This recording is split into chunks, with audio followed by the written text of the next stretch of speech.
This Center for Research in Igbo History and Culture. Today is Friday, the 2nd of July, 2021, and we are here at Eri House, Center for Research in Igbo History and Culture, and our guest today is Chief Ogoegbunam Omoin. Yes. Chief, you are welcome to the Center for Research in Igbo History and Culture. Thank you. If I chọrọ ineba anya n'ime taa bụ okwu ndị Igbo na-ekwu, mana oge gara aga anyị enebawa anya na okwu Igbo bụ ọfọnogo, anyị enebawa anya na omenani, neba anya na Igbo amaeze. Anyị tinyekwara ọnụ n'okwu Igbo bụ akọ na uche, ịghọta ofu Chief Omoin bụ nya o so na ndị nyere anyị aka iji ghọta ife bụ akọ na uche dịka ndị Igbo ji ekwu ya. Kịta anyị chọbara inebekwa anya na okwu ọzọ ndị Igbo na-ekwu. Ọ bụ okwu dị nkenke rinne mana ọ dị omimi. Chief, ndị Igbo nwere okwu a na-ekwu a na-akpọ chi. Chi. Gịnị bụ chi a ndị Igbo na-ekwu? Ife a na-akpọ chi, a na-ekwu okwu ana m akpọrọkwa aka n'ebe okwu Chukwu nọ, maka na the law okwu Bible si na Corinthian, Bible Book of Corinthian, ọ sị na ọtụtụ chi ka enwe, na anyị nwere ọtụtụ chi. Ọtụtụ chi enwe na mba dị iche iche na-agagharị, ndị ọbụla na-aha chi nke aka ha. Eji wee nwee chi ndị Amorite, enwere chi ndị Jebus, enwere chi ndị Amon, enwere chi ndị Kaldea. Alright. Ewesị n'ebe ọ bụ na-enwesị chi dị iche iche, ife ahụ akpọrọ chi bụ the spirit, the elementary spirit Chineke tinyere n'ime mmadụ. Ọ ga-abụ na o nwere the spirit na manifest n'ime mmadụ. The spirit ahụ na-epushu mmadụ n'ime o ji aga. We are the carnal body. Anụ arụ anyị bụ Chineke ji aja wee kpụọ mold this body, our carnal body. Mold si ya wee fụọ wee sị ka anyị kwuo okwu, anyị wee bido mee alịba. Chineke wee sị na mmadụ anụnwanya kere na nke a ga-amụ ọdịdị a, na mmadụ anwanya kụnyere ume a ga-amụ the nation ụdị ya. Nnụnụ ga-amụ the nation ya, mmadụ ga-amụ the nation ya. Ebe ahụ o si bụrụ na ọ bụ nation. Nation esi from blood. Ife akpọrọ chi bụ na mmadụ na-anọrọ mmadụ ụwa, reincarnation. Ife a na-asị na na-eje eluigwe maọbụ na na-eje ebe a. Ụwa na-adị turnover. Ụwa na turnover. Chineke kesịrị ụwa. Bible Book of Psalms sị na Chineke kesịrị ụwa na ọ ga-adị ebi ebi, na ụwa ya emebi emebi, na ọ bụ ndị nọ n'ime ụwa na-emebi ụwa. Ndị nọ n'ime ụwa bụ chi nọsịrị onye ọbụla n'ime dị iche iche, bụ chi nke so gị wee bịa, chi nke nwesị onye ahụ wee bịa. Mmadụ nwere ike ọ bụ na ọ bụ nna mụtara nne ya na-anwụ, na-eje ka okubie ume, ọnwụọ, rapụzia this fleshly body in the ground. The inner spirit ye owelia ọ nachi azụ n'ebe blood ya si. Enwere ike ọ bụrụ blood adịa nwaanyị jeli somewhere ka ọ ga-anazi just chọọ ka ya si n'ebe ahụ wee bịakwakwa ụwa for the second time. Mgbe ahụ ọ bịara, onye anwa na ọlịa ụwa bụ nna ochie ni, ọ bụgoro nye ọ bụ chi nke du ya wee bịa. So na mmadụ ga-ama ụdị chi ebe chi nke du ya wee bịa. Chi dị iche iche. Ndị Igbo ji sị na ofu nne na-amụ mana ofu chi adịghị eke. Na-enwere ike onye nọrọ onye ụwa abụrụ onye a nọrọ onye ụwa. Enwere ike abịa n'ụlọ ọ bụrụ nna mụtalụ nna ya n'ọlịa ụwa. Enwere ike abịakwa n'ụlọ ọ bụrụ nna mụtalụ nne ya n'ọlụ nwanne ya nke ọzọ ụwa. Enwere ike abịa ọ bụrụ nna mụtalụ nne ya ikwu nne ya, maka na ndị Igbo si na ọsọ chụọ mmadụ be nne ya ọnọdụ ikwu nne ya. That is 3 houses mmadụ na-enwe n'ụwa. Mmadụ nwebe nne ya, onwe ikwu nne ya, ọzọzi onwebe ndị ọgọ ya. Ọgọ nwekwara ike ịbịalụ nwa nwaanyị ụwa ọ bụ na ọgọ a na-asị na onye nọ n'onye ụwa bụ nna nwunye ya. Then mgbe mmadụ ji chọpụta, mmadụ ga-eje research ya dịka ọdịnala si dị wee malụ ebe onye nke n'ọlịa ụwa si wee bịa, ma o si na ngwurube nna ya wee bịa ụwa, ma o si na ngwurikwu nne ya wee bịa ụwa. O wee malụ ebe chi ahụ ya na chi bụ onye rekanetila onye anwa, onye nwa nwụrụ wee bịa ụwa na be nwa ya, onye nwa nwụrụ n'ụlọ wee bịa soro ebe lineage iso n'ụwa wee bịalịa ụwa. Ọ bịazialịa ụwa, ọ bụgoro chi onye agha. Mgbe onye nwa nọgidelu, a sị na ife ọbụla na-eme n'ụwa si na chi. Ọbụna chi mmadụ ekweta na ọ ga-aga ebe a, ịmata chi ga-anwa ife si na chi. ife si na chi ya bụ na ife ịwa si na chi adị mma. Mmadụ nwere ike bịafụ na ifrọfụ m nwa na onwe m na onye nọ rekaneshọn ya bụ ọmọị, ọ nna m ọmọị, ya bụ chi m, ya ka m na-edukwa taa. Yes. Nke a bụkwara m ife ọfụ o. Yes, chịrị nọ ife mere ya. Nye akpata o jebụna ife ndị m surprise in my n'ebe m nọ. Ndị na-anyị n'abalị kpesi ekpere m ga-anọ in dream mfụ na ọmọị ka ọ bụ nnukwu ọdụ okike afọ ya bụ ọsị m na efe mmemechi and ozisie ya in my dream. Nteta ụla njemebe ndị mmadụ na-asị onye na-agwa Chief, ife anyị kwuru ọkwụ mma, maka na ndị Igbo na-agụ n'afa si na mmadụ abụrụ chi. Mmadụ abụrụ chi bịa. Ka esi ka iji ekwu na nna gị ọmọị bụ chi gị? Alright, now ọ dị wrong bụ onye na-asị, ndị Igbo na-asị na mmadụ abụrụ chi. Mmadụ bụ chi ibe ya. Mmadụ bụ chi ibe ya.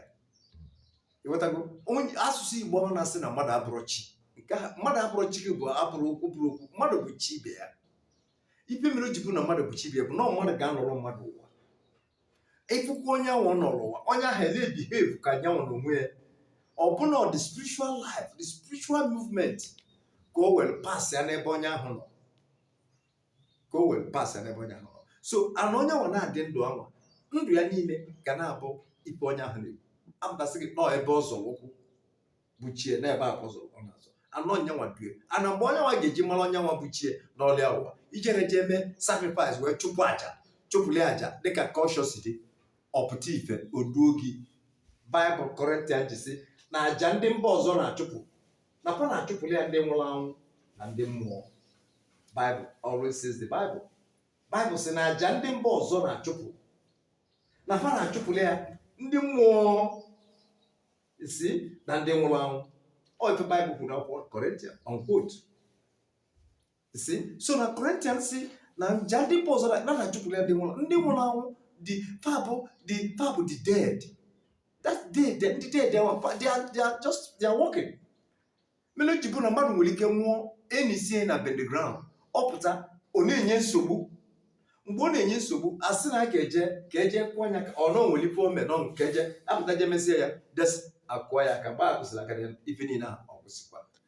Onye anwa bụ onye ọ nọ n'ụwa nwere ike na-ebihave na-egbu mmadụ na-eme ife ike dị iche iche. Asị na chi gị melụ ife ike na onye nọ n'ụwa n'ogburu mmadụ a na-epụtakwa na ị ga-eje ka ije tụgodo ewu n'aja ala. Ndị isi ije tụọ ewu n'aja ala, shie niile eji wee jide chi gị onye nọ n'ọnụgwụ ụwa in spirit wee kedie dịpụta ogburu ọchụ ijize jemize delbadem ekpochapụ ya akwa ya. Ọ bụrụ na ụdị anyị na-akọwa ya bụ ụdị ojide nya bụ na chi yeri nne na onye ọbụla enwesị chi nke onye ọbụla nwesịrị chi nke aka ya. Otu olu gị Bible Corinthians, Bible Book of Corinthians sị na mba dị iche iche na ndị ọbụla na-aha chi nke aka ha. Ọ ebe Bible sị. Ma ọ sịrị onye ọbụla ọ sịgodi na mba dị iche iche na ndị ọbụla na mgba chi a ị na-ekwu, kedu ife jikọtara chi na Chukwu? Alright, ife bụ jikọtara chi na Chukwu. Chi ịbịa n'ebe edere n'akwụkwọ edere chi with a small letter, nya small God, nya gods, mana enwere the almighty God. Enwere chi nke kele ha na correct ha ncha. Enwere chi mana enwere chi nke na-eke dị iche, chi nke kelu dị iche na chi. Chi bụ ụmụ elementary spirits. Okay. Na no under God. Nyam enwe chi Chineke. na-eke. Yes. Ya bụ na chi nke anyị na-ekwu dị iche Yes. na Chineke. Yes. Isi na chi bụ elementary power under the almighty power. Chi nke mmadụ dị ka anyị bụ mmadụ. Ya bụ demons na. Ọ bụrụ demons. I don't call it demons. Ọ bụrụ a matter of ife ịkọlụ ya nọ ife babụ. Unu kpọrọ demons. Arọ mfu ọjọọ, mmụọ ọjọọ. Demons. Yes, demons ka a na-ekwu demons. Ọkwa akpọrọ Jesus demons. The spirit. Ọgwara ya na. Yes. Ifuru eke nọ na mmiri. Eke na gbagota ọkpụlite asị gị na eke nwere diamond. From diamond we get diamond. Diamond. Ife na-enweta diamond ahụ eke nwe ya. And we and Igbo na respect eke. Eke bụ a certain spirit. A certain spirit. Ọ bụ na Chineke nyere ya. Ọ ga-anọ ebe afọ ife dị very far. And ebube ibobo Chineke tinye na arụ ya buru ibu maka na efu ya ekụja. Onye ọbụla afọ ya ga-akụja. Ya ebube dị ya n'arụ. Ya na ebe na-akọwa bụ na India na chi bụ ndị obele chi. Ndị oyibo ji obele ji ede. Obele chi. Elementary spirits and things. Mmadụ ga-ama dị elementary. Ịgụsịa big ị ga-agụ elementary wee banye nnukwu ụlọ. Ma Chineke dị iche dị ya bụ kere ha ncha. The creator. Chineke bụ the omnipotent, omnipresent, omniscience. Ebe ọ bụla ịkpọrọ ọzọ. Okay. Chikere ibe niile. He was the power of the powers. All those elementary nọ under him. Nke ọbụla gala ije gafere nke nye nwakwuru. That's all ọkụ ga-agba ya. Mgbe Chukwu kọwara Chukwu kedu nke bụ? Nya chi ukwu ahụ nya Chineke. Chi nke ukwu. Okay, chi nke ukwu. Chi ukwu. Okay. God and gods. Enwere capital. Okay, so okwu a ndị Igbo na-akpọ Chukwu bụ chi ukwu. Chi ukwu. Ewepụzie a na-akpọ ewepụzie chi kpọzie ya Chukwu. Ibe eji wee tinye chi nke ukwu. Chi nke ukwu. Ọdịnala Igbo anyị nwe aja n'ukwu. Ọdịnala Igbo anyị nwere chi ukwu. Anyị nwekwara aja n'ukwu. Ya na chi ukwu bụ Chineke. Kele ife niile. Anyị na-akpọkwa ni Olise bụrụ ụwa kedu ebe ọ pụtara? Olise bụrụ ụwa ha cha bụ Chukwu a. Ya bụ na ọ bụ ife eji kpọ ya Olise bụrụ ụwa bụ na ọ bụ nya bụ ụwa n'aka. Na ọ bụ nya bụ Olisa. Nya bụ ụwa n'aka. Olisa bụ oke. Nya bụ ife pụtara bụ ụwa. Olisa bụ ụwa n'aka. N'obue n'aka. The whole world as whole obue n'aka. Nya bụ o wepụrụ nya bụ Olisa bụ ụwa n'aka. Nya bụ Olise bụ ụwa. That's nya bụ asụsụ Igbo na-akpọ Olise bụ ụwa. Inyekwara n'aka ịgbadoli ọkụ ka okwu ndị a wee nye aka. Ị na-akọwa na enwere chi. Nwee chi ukwu. Wee nwee chi Chineke. Wee nwee Chineke. Ndị a na-eme omenala si nafa na-eme omenala. Ị na-abịa ebe a na ife adọbasịrị pot, edebasịrị ite na-ezi n'ife dị iche n'iche. Kedu ndị chi obele chi a ka mba na-ebunye ya ma kedu onye mba na-ebunye ebe ndị a na-ebunye? Ọ bụrụ na Igbo culture si dị obele chi a fa na-adọbasị ite dịka culture ọdịnala si dị. Ite bụ nwanyị. Ọkụ bụ nwoke. Ị nwere ike ịbịa ihe afọ ebe edebela alụsị kụba fa mana ị ga-afụ ite ka ụlọ kụba. Ite ahụ represent woman. Ọkụ o si dị. Yes, ị nwere ike ịbịa fụ ịpụtide na ifụ ebe a dọbala ọkụ. Ọkụ ahụ ya afọ ọbụla mana ọkụ ahụ bụ nwoke represented nwoke. Ụdị akọ dị ụkpa ije n'ebe edebere ụkpa bụ nwoke, nkata bụ nwaanyị. Ị nwere ike ibe n'ebe ịbata ife ndị a na-afụsi n'ezi nwere ị nwere ike ịbata pụta onye na-eme kọlchọ kịta ịbịa kịta ịbata pụta iwu n'ọbe m na ya afọ ebe ndebere okwu si atụrụ atụ. Mana mee nege ọ bụna chi m na onye nọrụ m ụwa bụ nwaanyị. Ọ bụna nwaanyị nọrụ m ụwa reincarnation nọrụ m ụwa, enwere m ike bịa na be ndebe ite a nefe ite ọkụkọ ite dị ha. Enwere ike dọba ite a duzicha ya just lụọ ya pụta befe ite ahụ represent woman. Ị nwere ike ịdọba ite ahụ nke nwapụ onye dọwara ya magono chi m bụ nwaanyị dodi ya. Alright, anọ onye maka ndebere ite ịpụta ịbịa prayer in the night bịa ka obi itenes. Alright, enwere ike ndị naanị ịfụ nwaanyị ahụ, ị nwere ike ịdina na-alarụ ụlọ mana ịdọwa gị ịmako nọ chi bụ nwaanyị iwe dọba ite. O nwere ifo abatabeghị ya afọ akwa red ọbụla, o nwere ifo ọbụla ị ga-afụ. Mana ị nwere ike bịa ịnagịda ifu ebe edebere ite ahụ edebere duzicha ọ dị very nice. Mana dị onye nwapụ onye nwe mana onye nọlịa ụwa bụ chie bụ nwaanyị. ị na-akọwa na ọ bụrụ dibịa niile na-ebịa edebesị akwa red ma akwa ọcha na mmadụ nwere ike ịbụ dibịa na-edebesị n'ife ndị ahụ? Yes, ọ bụrụ ife ndị a niile bụ gorgeous anwansi ka ọ bụ akwa red edebela akwa red debe akwa ọcha debe nke bụ anwansi.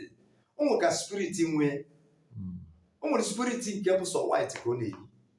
Ịmanụ chi manụ nation ebe chi dị ọ bụ na onye ya na anaghị ya na aja anaghị ihe afọ red dị ya ife ga-afụ bụ white.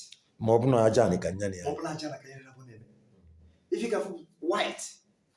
Ọkwepụla white ahụ bụ nya ife na nwa iji wee siba na mbọsị ndị ọkacha bụ iji wee bịa gosi okwu ahụ dị na Revelation na Bible of Revelation si nwa nke mmadụ lee na mwe nọdụ na-ene oke igwe mmadụ ka ha na-elu na-abịa mwesị ebee ka ndị a ewesị na ndị a bụ ndị si na mkpagbu nke ụwa na ha yi uwe mwụda ọcha na pad yi uwe mwụda ọcha shoes na pad neat onwere ntụpọkwa nwee na pad ọbụrụ no na pad neat na onwere ntụpọkwa nwee onwere ife ọbụla lụrụ atịtị na pad dị ọcha. So if pasipa na awareness na nwa ewesị na mbọsị ndị ọkalọchi a ga-apụta. Ọkalọchọmọ means the Holy Spirit, the pure spirit, dịka Chineke bi n'igwe na ana obodo si wee kwado. Ya bụ that pure white ahụ na ọ sịghị gị ndị a bụ ndị ọkalọcha, ndị a bụ ndị iwu obodo. Ị na-akọwa na onye anyị fụrụ iso akwa ọcha nya bụ na ọ bụrụ aja ana na aja ana ma ọ bụ na ọ bụrụ aja ana kedu ike ji akọwa ya? Onye ọbụla efebala akwa ọcha bụ ife ọ na-esirify bụ na ebe iyi white ife gosiri ya nwe ntụpọ and the spirit ị na-akọwa na onye bụ aja ana na-eyiro red. Okay, ọ na-eyiro onye white nọọsọ white maọbụ aja ana. Ndị a na-eyikwanye red gịnị ka ọ pụtara? Ife ọnwa bụ red ahụ bụ iji gosi na the spirit nke ha na-efekwa maka na anyị nwere billions of spirits in the sky. Billions. O nwere ndị na-egbu egbu, o nwere ndị na-etigbu etigbu, o nwere ndị na-ejide mmadụ pịkpọpịa imi, o nwere ndị na-ejide mmadụ robo asịghị na udo that spirit akpọrọ udo. Ama m ka a na-aja asị na udo na-eru asịghị na udo na-ekwopụ mmadụ imi. Ọ eziokwu? Yes, and if that spirit nke ahụ bụ udo ọkwa bụ ndị anwa bebeniza asịghị ndị nke akpọrọ mmụọ nke ọjọọ ọ Chukwu kere. Oke, udo so na ndị mmụọ ọjọọ ha. Ọ na-eropu eropu asịghị na udo bụ onye mgbe o ji abịa oge eji abịa for action. Chineke nwebudie is for action. Udo ụmụ mmụọ ha na-egbu o nwesịrị kọlọ dị iche iche different colors. So udo na bụ red dịka kọlọ ya bụ red. Ebe ahụ efuli ya red ya bụ court martial n'oge ya bụ okpu ndị ọzọ okpu ndị ichie zọ ma okpu ife ọbụla ifuru edebere red gosi na ebe a na-egbukwa egbu. Oke, nya bụ dịka okpu ndị ọzọ okpu nze na ọzọ bụ ife ọ na-egosi okpu nze na ọzọ na ya ga-akwụrụ ọtọ kebie ikpe.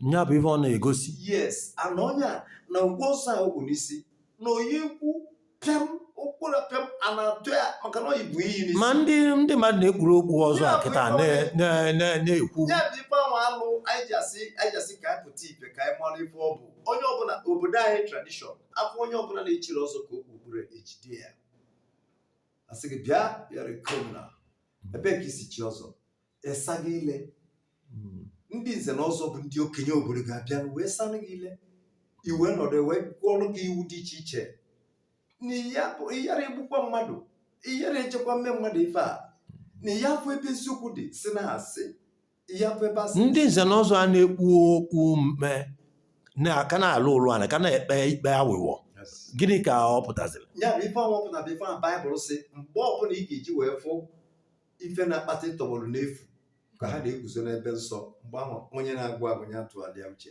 mgbe ị fụrụ ndị ọjọọ ahụ ka ha bubu urel bata n'ebe nsọ mgbe ahụ nke bụ onye bịara abịa asị gị tụgharịa uche tụgharịa uche ị ga-atara ka ịdị holi ka ị fụra nke ọnụ onwe gị na-ede nit maka na ịdị nit kọnka ahịa ya na ibe ndị a na-egosi si na dịka Jizọs ji ugwu na ụwa na-abịa na mmebi ọ na-abịa na mmebi na ọ bụ na olu ego bụ mmebi ụwa na-aga enwe echiche dị iche ma dịka iche gị ji akọwa na okpu red a gosiri na mmụọ red a dị ile na onye mebi ogbu onye kedu ife bụsị na ọ na-egburu ndị a na-ekpu okpu red ka na-ekpe ikpe megide mmadụ ipe mere o ji egbufu ha ngwa na ya ife a na-anwụ n'ọnwụ kịta ife a na-anwụ n'ọnwụ kịta 20s 30s 40s Baịbụl gwara anyị na Metusela nọrụ 999 years Metusela in the Bible Chineke mesịrị ụwa ka ọ dị for definitely na anyị nwa na-emebi ụwa anyị na-eme ya Chineke Baịbụl na-akwụkwọ Revelation sị na Chineke kesịrị mmadụ ka anyị dị ka osisi ife mere Chineke ji sị na-ekele anyị ka anyị dị ka osisi bụ na ịkụ osisi na osisi kwụnye oluwe mgbe oge jika nka ọkwụsị akwụkwọ osisi akwụkwọ niile dị ya obidokwa na germinate ọnụ gaba for years nye mere Baịbụl na akwụkwọ Revelation ji sị na ndụ mmadụ ka dị ka ndụ osisi nsọ na ịga ndụ unu ga-adị ka ndụ osisi na ndụ unu ga-adị ka ndụ osisi bụrụ onye nwa bịa tobedobe n'oge nka megide ọwụọ mgbe ahụ ọ na-ebi n'oge nka ka ọ nọ na ntụcha Chineke mmụọ Chineke na-akọntrol oyi a na-atụcha ya mgbe dịka kedu ikwugo a dịka mmụọ dịka udo dịka ndị a ji red ndị akpa ike kedu mmụọ ndị ọzọ so si na ndị red ya ndị ọzọ sogasị na ndị red a enwegasịrị udo enwere ugwugwu enwere ihe ojii ndị asosi na ndị red ya na-akpa ike na-akpa ike red and black ndị black ana m afụ maka na ife ndị a na-eke na ezi ana m afụ ụfọdụ red ụfọdụ black ụfọdụ white nke white black ya kedu ife nke black shows ọdịnala Igbo kpọrọ ya ovuve bụ nwaanyị a nọ na underground the woman nọ n'aja agụ maka na ife a na-eyiri onye nwụrụ anwụ bụ black and ya kpata ndị fada bụ ndị na-echi fada ichie fada dịka spirit nke dị iji wee bịa ichi ordinary fada mana ọ bụrụ na the spirit du gị bụ nke si from bury ground ọ bụrụ na the spirit dị gị si from bury ground that is ovuve nya nwaanyị aja agụ the woman of desert anini nyenwe na-eyi afọ ojii that was na ndị fada ndị a na-akpọ ndị mọk fada mọk ọ bụrụ na fada mọk gị gachi ịma na nke black ka ha ga-eyi any reverend fada bụ mọk ịpụrụ fada tans bụ nwadam ọnụ ụmụ eri ka amụ nne ya mụ ya si fada tans bụ just a fada ọ bụ na fada mọk ka ọ bụ ndị awa na-akpọ mọk bụ fa ga-eyi black ọ bụ na onwere spirit onye nwụrụ anwụ na-ekunite edistọb ọ bụ ndị fada mọk ndị mọk ga-abịa jee na bend ground they will pray and rise up the spirit and shame that spirit all because of the fada mọk ọ bụ na ị nwere ikike ya na the spirit du nne enwero any connection with that spirit ahụ nọ na in the desert nọ na Ajọfịa a na-akpọ ofufe ọ nwaanyị ka ọ bụ ya bụ nwaanyị ahụ a na-akpọ Ajagụ is a woman that woman ahụ ọ chọrọ any dirty ọ nyanwa nwe black ịgwọ ọgwụ enugwu ọgwụ a nyanwa bụ isi ọgwụ is an living spirit so na that black ahụ na-afụ bụ nwaanyị ahụ a na-akpọ ofufe edokwa ihe ojii mana edokwara ofufe ọ na-ese okwu so ofufe bụ black ka ọ ga-eyi black ịpụrụ na indina ebe ọbụla ifere na black ka ọ ga-adị and nya kpatara na that nya na arụ ahụ bụ arụ ofufe bụ black ife mmadụ ka bụ black igbo ojii ka ọ ga-eji bịa akwefike nya bụ na ịpụta n'ebe dịka ukwu osisi anyị na-ekesi akwa na-ekesi akwa efu eke ndị a white eke ndị a red eke ndị a black na ọ nwesịrị ife ọpụtasị and ụfọdụ n'ime ndị a na-eme amara ya maka na ya bịa ọ dị ma ọ bụrụ osisi ọbụla ka anyị na-eke black ọ bụrụ osisi ọbụla ka anyị na-eke black osisi a na-akpọ akpụ na-enwesi ugwu na arịa a na-akpụ ụda bụ datị tri anwa kuritelụnụ oge Noa zipụrụ nduli from ụgbọ ka o jee malụ ma iji ọtara na akpụ bụ osisi a the giant akpụ na-akpụ the giant tree gbaa anọ nwaanyị ka ọ bụ akpụ so a na-akpụ ahụ ị na-afọ ya na spirit nọ na die nwere data akpụ ha bụ nwaanyị is a woman anọ nyanwachi ndị eze nyanwa na-achị achị ma ya kpọjibu na o nwere eze ọbụla na-achị obodo ọbụla n'Afrịka ọ ma na-abụ peteli ka ọ ga-ama peteli bụ jiri ama ya bụ ụmụ nwaanyị nya bụ ibe pụtara yes ana m afụ ndị eze a and ịbịakwa na ọdatụ spirit ha bụ ofufe nyenwa ka a na-esekwa na high court ọbụla ị ga-abịapụta ịfụ nwaanyị ka a bịa kechie ya anya were mma tinye ya jide welite ya ozugbo ske mma ọ nwaanyị ka ị ga-afụ ya fụ nwoke ya bụ ofufe kọwazi okere nke ndị eze iyi patalia yes ndị eze iyi patalia bụ ana m eche na fashion ka ọ bụ no it is not fashion na nwere ife ọpụta ọ nwaanyị na-achị ụwa nwaanyị eze nwaanyị the queen that queen ahụ na-achị ụwa is a woman ịghọtago and that woman ahụ bụ black ka o nwee maka na onye ji ugwu nwere udo nya nwe ugwu that ugwu ahụ ka Bible kpọrọ the valley of Edom ije go Bible call it ebe a kpọrọ valley of Edom. So what it means is that anybody who is a traditional ruler, yes, who is a traditional ruler, is actually a devotee of some of these spirits. Such a spirits, yes, you must. Jesus said, "Just say, let them zero from what." Jesus said, "There's a Kenyawa boy." There's a Kenyawa. Esiro no wa. Ma eze ọbụla si n'ụwa. And eze ọbụla si n'ụwa. Nwere mmekọ na mmụọ nwaanyị. Yes, mere iwu ka ọ bụ. Watago. Eze ọbụla na-achị the whole world as whole. Iwu bụ n'onwe. Ifro. Anọ paka na-eze ife okwuru nya. And na onye ọbụla bụ eze a wee na-eyi patali bụ na-egosi na ya kwetara. Ya kweta. N'ọchịchị. Yes. Mmụọ nwaanyị ahụ. Yes. Mmụọ ndị eze ahụ. Mmụọ ndị eze. Kedu siwere maka ndị si na mfa na-eje ụka ma bụ ya abụrụ eze obodo. Ndị awa na-asị na fa bụ eze ma fa abụrụ eze obodo bụ na onye awa ga-asọpụrụgodu dị umeanụ nọ dị a. Ịghọtago? N'ịbụ eze iwu bụ na ị ga-aghọta the woman. Ọ bụ na ịghọtasị the woman, that is seat ahụ nọ. You cannot stand there. Nya bụ ife ndị Igbo na-ekwu na ọ nwere ife ama umeme. Yes. Na akwa ya na-eyi ma okpu ododo ya na-eyi ma akwa ọcha ma batali na ọ nwere ife ọ bụ. Yes. To be iji wee represent the particular spirit nọ on the ball on that table ahụ. Ịbụrụ eze na bịa na ebe abịala bitiri ndị eze ọ bụ na ikpuru okpu eze n'isi tụnye ugbe n'ugoyi n'ebe ndị eze ọdịnala nọ iwenye aka ka igwe okwu you can never talk mvemekwe at all because ị ga-eyigodo onye iribe agụ yibe awala agụ. Chief nnọọ imepere nnọọ ha enyere anyị aka mepe anyị nye anyị nghọta ụfọdụ ife ndị a maka na ọtụtụ ife ka a na-emezi kịta a na-asị na ọ nwere ife ọ bụ ka anyị yiri ife a dịka aka unu na-eyi n'onu beads a unu na-eyi ọ nwere ife ọ pụtara. Yes, o nwere ife ọ pụtara. For example now ịfụrụ nke anyị na ụmụ ndị na-eyi aka mana nke anyị kịta akpọrọ ya jigida. Jigida bụ before ụmụ mmadụ na-agba ọtọ oge esaziri anya ị ga-afụ nwa agbọghọ ka ọ gba ọtọ mana jigida ka ọ ga-eyisi n'ugwu ya ị ga-afụ jigida ka eji mere akwa. So onye ọbụla na-efe mmụọ nwa ogwu mmụọ na-ebu ogwu bụ ancient spirit ọnya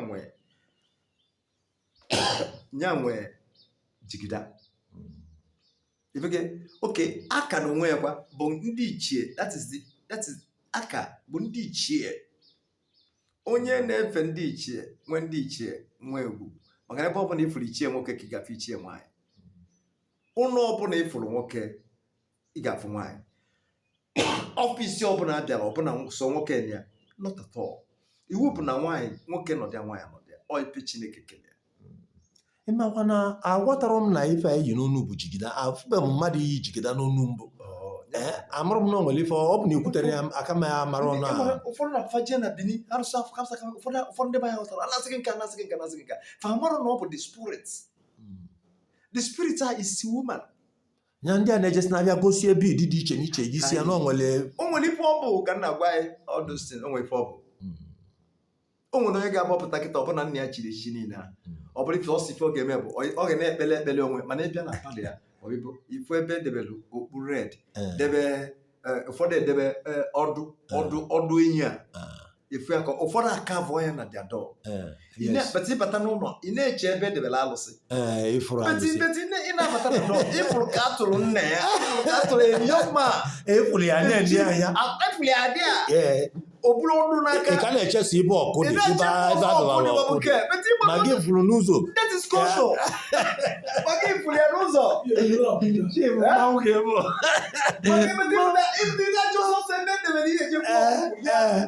tupu ị mara na ọbụ dibịa ka ị bịara onye batara na dọọ na-akwa ya ebu okonkwu ka esere okpuru okwu n'isi bulu ọdụ ekike ọdụ ka ọ kwụrụ aka fụrụ ya dị a